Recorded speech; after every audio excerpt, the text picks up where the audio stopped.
నమస్తే, welcome to fizzle. ప్రజాస్వామ్యంలో ఎన్నికలు 5 ఏళ్లకోసారి వస్తాయి. కానీ రాజకీయ యుద్ధాలు మాత్రం ఫలితాలొచ్చిన మరుసటి రోజే మొదలవుతాయి. ఆంధ్రప్రదేశ్లో కూడా అదే పరిస్థితి కనిపిస్తోంది. 2024 ఎన్నికలు ముగిశాయి, ప్రభుత్వం ఏర్పడింది. కానీ రాజకీయ చర్చ మాత్రం ఇప్పటికే 2029 చుట్టూనే తిరుగుతోంది. 2029లో సీఎం ఎవరు? మళ్ళీ చంద్రబాబు నాయుడేనా? పవన్ కళ్యాణ్ రాజకీయ భవిష్యత్ ఎలా ఉంటుంది? జగన్మోహన్ రెడ్డి తిరిగి అధికారంలోకి వస్తారా, లేక కొత్త నాయకత్వం తెరపైకి వస్తుందా? ఇదే ఇప్పుడు రాష్ట్ర రాజకీయాల్లో హాట్ టాపిక్. ఒకవైపు అధికార కూటమి తమ పాలనతో ప్రజల విశ్వాసాన్ని నిలబెట్టుకోవాలని చూస్తోంది. మరోవైపు ప్రతిపక్షం ప్రతి సమస్యను రాజకీయ అవకాశంగా మార్చుకోవాలని ప్రయత్నిస్తోంది.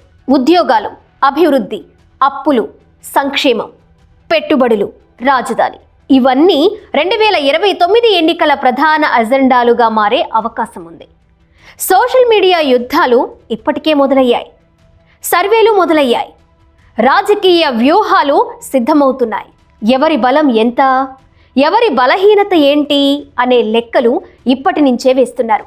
అయితే ఒక విషయం మాత్రం చరిత్ర ఎన్నిసార్లు నిరూపించింది?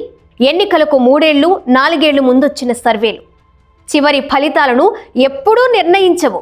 ప్రజల తీర్పు చివరి కొన్ని నెలల్లో కూడా పూర్తిగా మారిపోవచ్చు. అందుకే 2029 సీఎం ఎవరు అనే ప్రశ్నకు సమాధానం ఇప్పుడే ఎవరి దగ్గర లేదు. కానీ ఒక విషయం మాత్రం ఖాయం, 2029 ఎన్నికల యుద్ధం ఇప్పుడే ప్రారంభమైంది. మరి ఆంధ్రప్రదేశ్ ప్రజలు 2029లో ఎవరికి పట్టం కడతారు?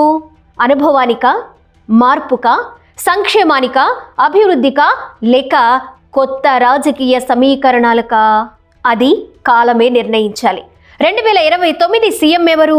ప్రజల మనసులో ఇప్పుడు మొదలైన అతిపెద్ద రాజకీయ ప్రశ్న ఇదే. Please comment your opinion.